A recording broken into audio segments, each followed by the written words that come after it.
بسم الله الرحمن الرحيم داودياشيدا madaxa timaha kulaho waliba qaawanida kumeedho ku soo dhawaada warkii oo kooban warkii oo idinkaga imanaya xarunta dhexe aan ku leenahay meel aan nimankaydii sheeginin warkii oo fidsan digaagad yar 3 jir iyo 4 jir waxay ahayd mooyee ayaa ka cadhaysiisay madax yaraha dalka Faransiiska halkaas oo daaqadan ka cadhuufaysay dhalaheeduna ay shiideen madax yaruhu wuxuu ku jawaabay jufnaana qaati kama fedeen walaa orqsi barqsi kulli fidma cinda digaag hal qabta digaagada yar 6 bilood loo jaro haka soo laacday 12 laxad oo si ko tarabaana ugu qayliyay xiriiriyad ay lahayd islaan yaro jaarkayagi halkaas oo ila xogaal ay noo sheegeen inay kaga faa'iideysteen idahaasi xilli ay odageeda xilbad u walaaqisay islaantaasi balse uu dameer sirdooni xirada dabadeeda kaga ciyay qabta qurf halkaas oo ay rabshada ka dhaceen rabshadaha waxa ku dhaawamay laba kamid ah dawrasadayaasha caanka ah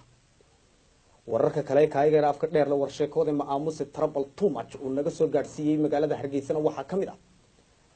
agaasimaha hay'adda dayaca iyo durxumada ciyaalka ayaa maanta korneer hawleed ku maray xarunta xirdhiigta ee magaalada Hargeysa halkaas oo shaqaalihii ka shaqeynayay xirdhiigtaasi ay ku soo dhaweeyeen qoysas la fuqayeen iyo waliba hargarasan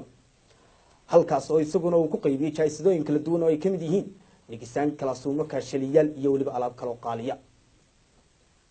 master duqsi baal oo isaguna korneer hawleed ku maray agagaarka dukaanka Cambara Faasico halkaas oo koob shaha oo baylo uu ku dhacay